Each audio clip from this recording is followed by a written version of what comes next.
Last Saturday started like every other.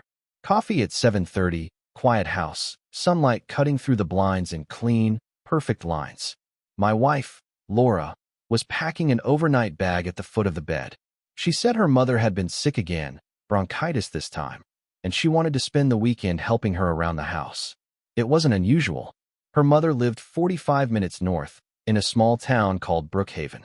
I'd visited plenty of times. Single-story ranch house, old maple tree in front yard, porch swing that groaned when you sat on it. So when Laura told me she'd be gone until Sunday evening, I just nodded, kissed her cheek, and told her to drive safe. I wasn't suspicious. Not yet.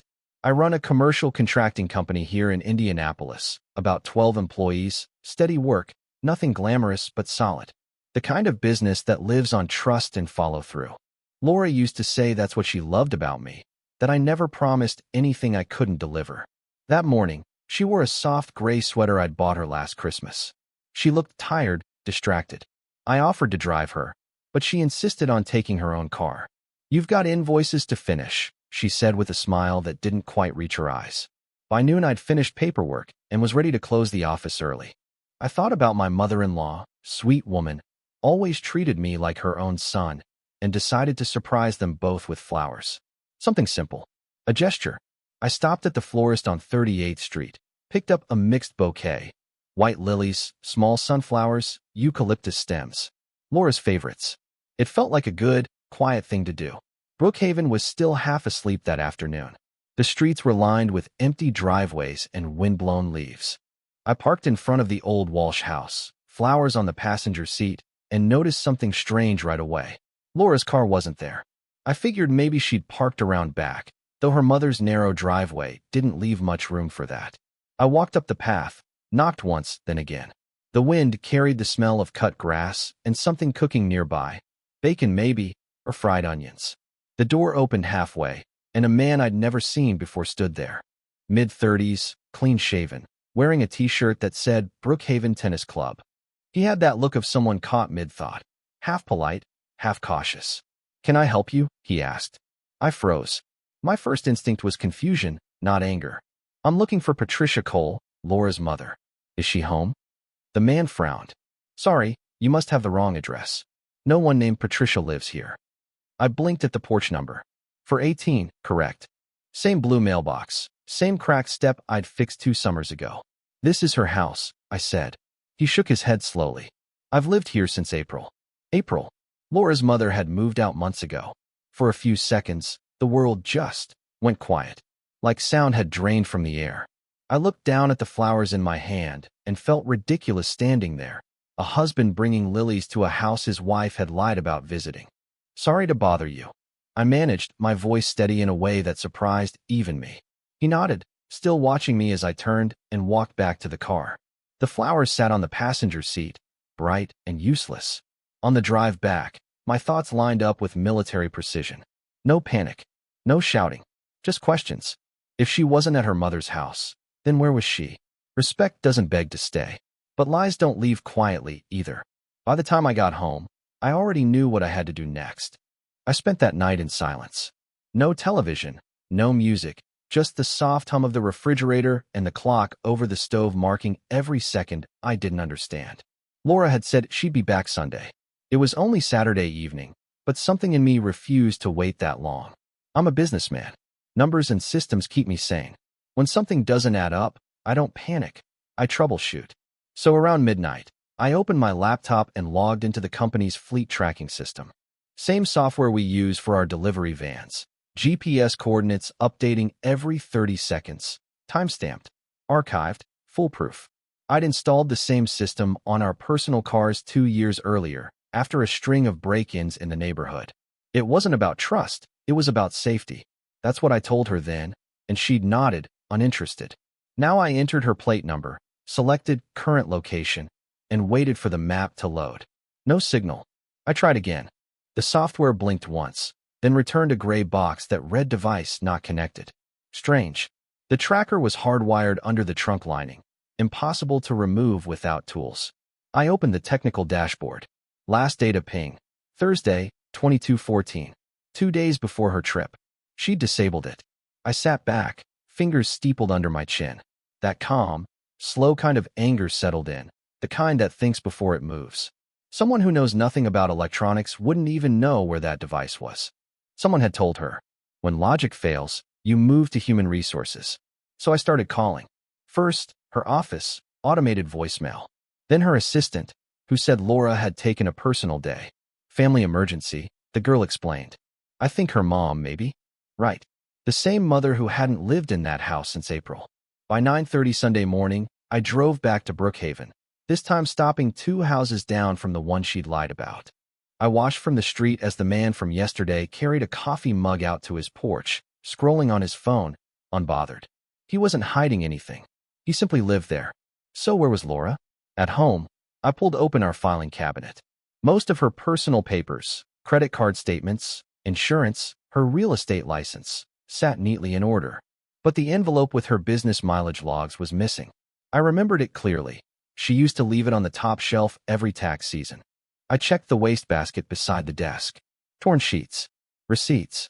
Hotel parking tickets from downtown, Meridian Plaza, twice. Lakewood Suites, 3 times. No dates older than 2 months. Patterns again. Always weekends. Always 2 nights.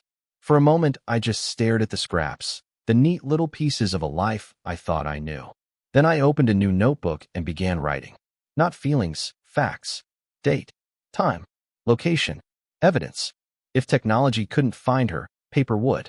I've learned something over the years. When someone covers their tracks, they leave better ones. They just don't realize you're patient enough to follow. And patience is the one weapon no one sees coming. Monday morning, the city felt colder than usual. The air had that thin, metallic edge that comes before winter. I sat in my office surrounded by silence and spreadsheets that no longer mattered. I wasn't thinking about contracts or payroll. I was thinking about paper trails, the kind that always outlive secrets. I started with her credit card. We shared an account, and our statements were digital. She didn't realize I had administrator access through the business card program. It took 2 minutes to log in and 1 glance to feel the weight of what I'd find.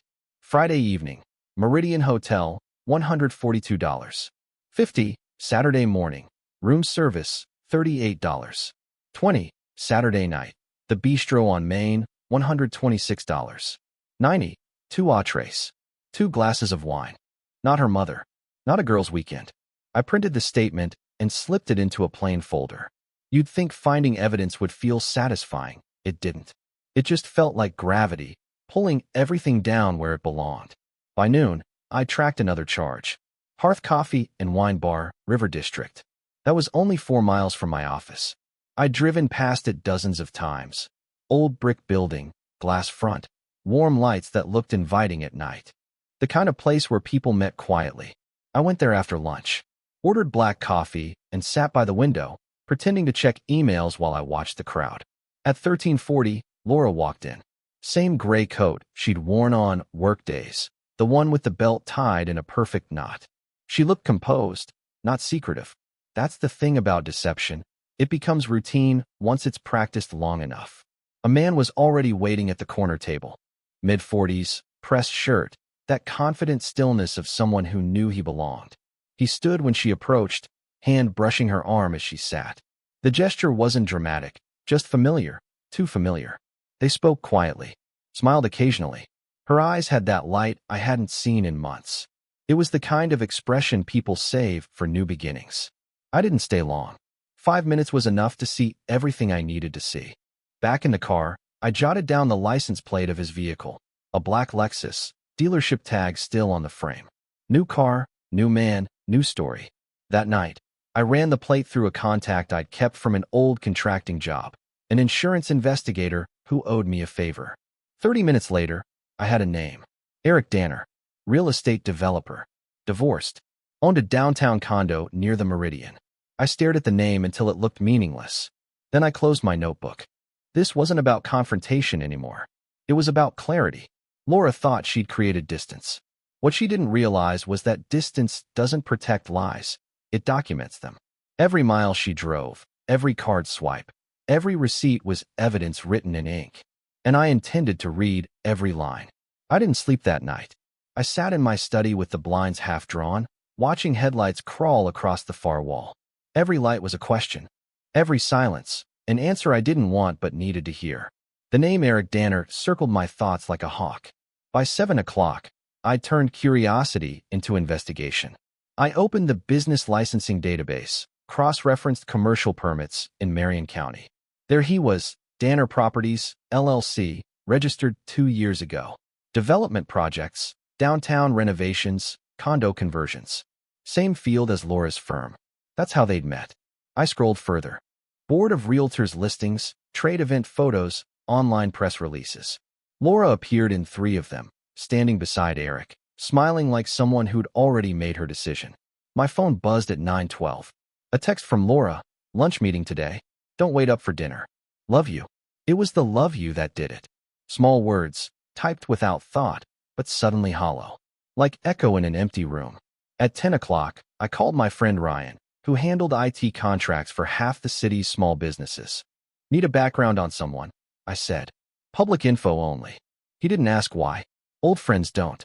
By afternoon, a dossier landed in my inbox. 42 pages of structured detail, property holdings, bank liens, civil suits, corporate affiliations.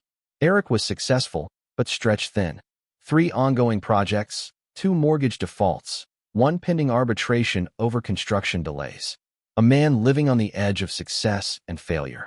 The most dangerous kind. Ryan had also included a link to a photo. Eric at a charity gala last month. Laura beside him, her hand resting on his arm. Her wedding ring was gone. For a long moment, I just stared at the screen. Then I printed everything and locked it in the safe beneath my desk. By evening, I had a plan. Not revenge, verification.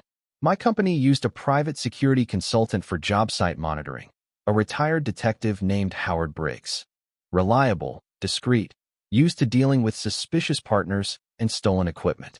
I called him. Howard, I need surveillance on 2 individuals. Professional, quiet, no leaks. You think your wife's stepping out? I know she is, I said, voice steady. I just need the truth on paper. He didn't argue. 2-day turnaround. You'll have photos, timestamps, the works. I hung up and sat there, fingers pressed against my temples. The odd thing about betrayal is how normal life keeps pretending. The coffee maker still sputtered. The mail still arrived. The world didn't care that mine was unraveling. At 2000 hours, Laura came home. She smelled faintly of wine and cold air. She kissed me goodnight like she'd done 1,000 times before, slipped into bed, and fell asleep within minutes. I lay awake, watching the ceiling, thinking how trust doesn't break in explosions. It erodes quietly, grain by grain, until one day you realize the foundation's gone. By Tuesday, Howard would have answers. And once truth arrives, there's no way to send it back. Tuesday came like any other day, which somehow made it worse. The office buzzed with routine, phones ringing, trucks checked out, contracts signed, but every sound felt distant. I spent the morning pretending to care about invoices while waiting for a call that would change everything. It came at 14:17. Howard's voice was calm, professional. Got what you need. You at the office? Yes. Check your email in 5. I opened the folder the moment it arrived. 49 photographs, time-stamped and cataloged. Each one ordinary on its own. 2 people in public, sharing coffee, talking near a car. But patterns make meaning. Friday, 1842, Laura and Eric at the bistro on Main. Her hand on his sleeve. Saturday, 10:15, entering Meridian Hotel together. Saturday, 10:20, same elevator, same floor. Sunday, 9:33, leaving with luggage, smiling. I scrolled slowly, feeling something colder than anger. Precision. That old business instinct kicking in, the part of me that analyzed profit margins and risk exposure. She hadn't just lied. She'd built a schedule. Regular, deliberate, disciplined. Howard had included a brief note at the end. She checks into the hotel under her maiden name. They use different elevators when leaving. He pays cash at the bar. Smart, but not smart enough. That line made me breathe again. Not because I enjoyed it, but because I knew what came next. I called Howard back. Keep following her one more weekend. Same coverage. I need confirmation of routine. Understood. You want me to confront them if I catch them? No. Just document. I'll handle confrontation my own way. When I left the office that evening, the sky was steel gray, the kind of color that makes headlights smear like water on glass. I drove home slowly, hands loose on the wheel. Laura was already there, cooking dinner, humming along to some old pop song like nothing in the world was wrong. She asked about my day. I said it was long but fine. We ate together, laughed about a story on the evening news. If betrayal has a sound, it's laughter layered over silence. Later, when she went upstairs to shower, I opened her purse. Not to snoop, not out of impulse, just to verify. Inside, I found a room keycard. Meridian Hotel, room 814, the same one from Howard's report. I slipped it back exactly how I found it. Then I closed her bag, turned off the lights, and sat by the window until her reflection passed through the hallway. Most people think revenge starts with rage. It doesn't. It starts with stillness, the moment you realize you don't have to shout anymore. You just have to prepare. I wasn't going to yell. I wasn't going to beg. I was going to let her believe everything was fine. Because the truth is stronger when it arrives quietly. By Friday, Howard would have his final report, and I would have a decision to make, one that would end our marriage one way or another. Friday morning, Howard's message came through before sunrise. Final report ready. You'll want to see this in person. We met at a diner off the interstate, the kind of place where truckers outnumber waitresses and nobody asks questions. He slid a manila envelope across the table, his expression somewhere between pity and respect. Everything's in there, he said. You were right to trust your instincts. Inside were two things, a written summary and a small flash drive. The summary was short.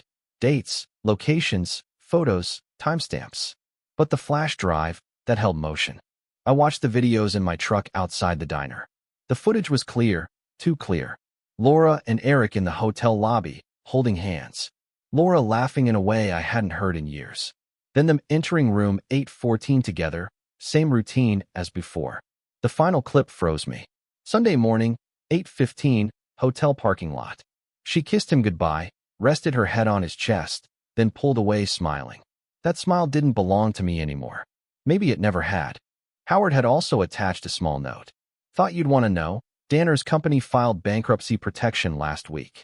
He's selling assets, including the Meridian condo. She probably doesn't know yet. That changed everything. Eric wasn't a successful man sharing his life with my wife.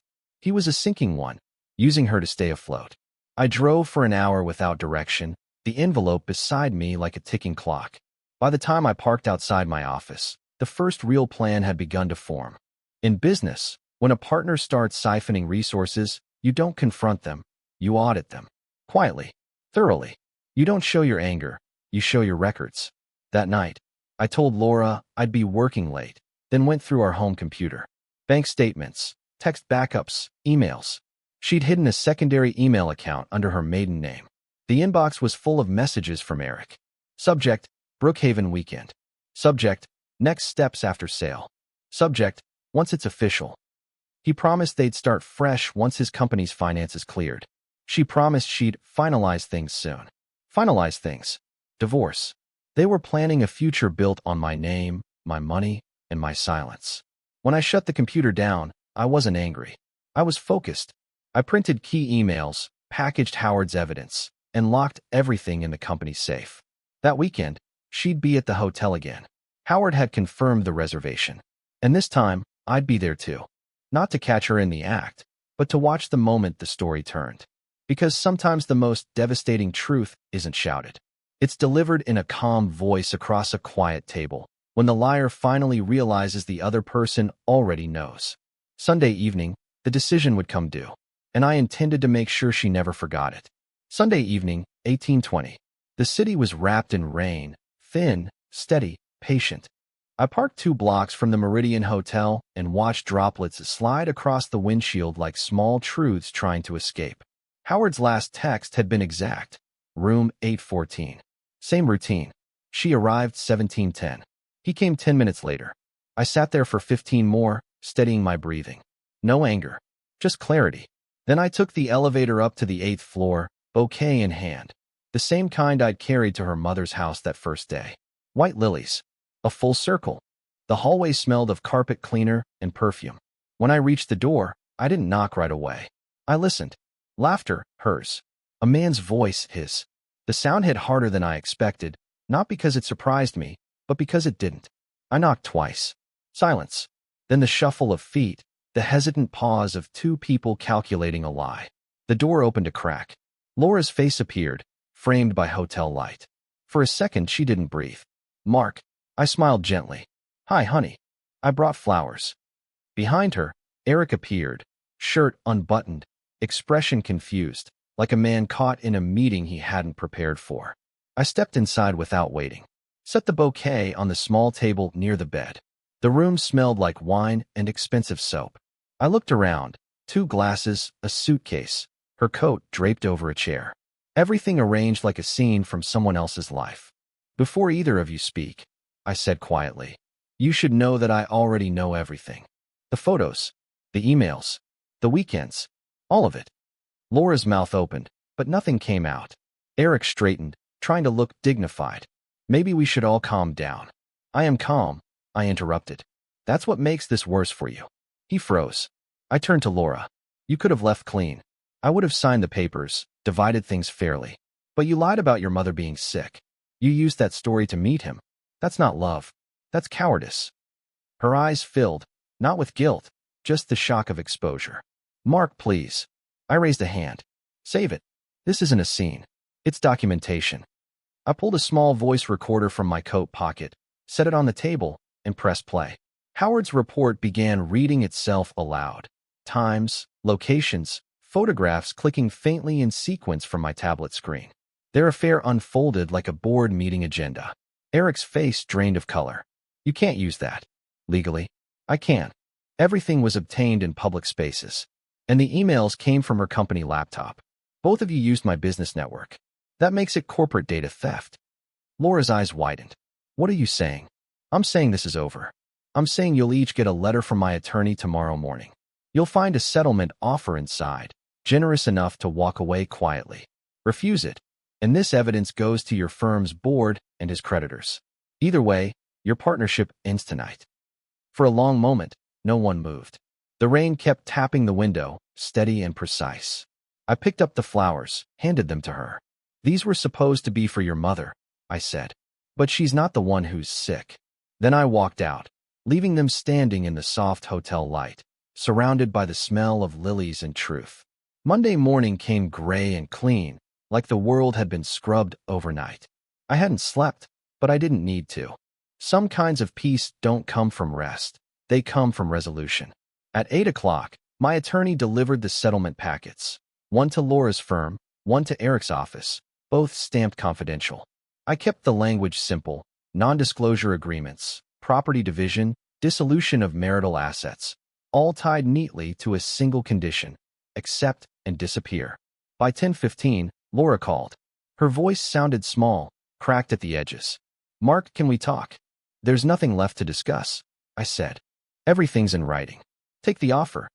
"It's not about money," she whispered. "It always was," I said and hung up. 2 hours later, her firm's managing partner called me. Professional tone, no small talk. He'd received my evidence file. "Mr. Cole, I want you to know the firm takes this seriously. Mrs. Cole has been placed on administrative leave pending review." "Do what you need to do," I said. He sighed. "For what it's worth, I'm sorry. You didn't deserve this." That afternoon, Eric Danner's name hit the business section. His company's bankruptcy petition had been denied. The bank moved to seize assets, condo, vehicles, even the project sites.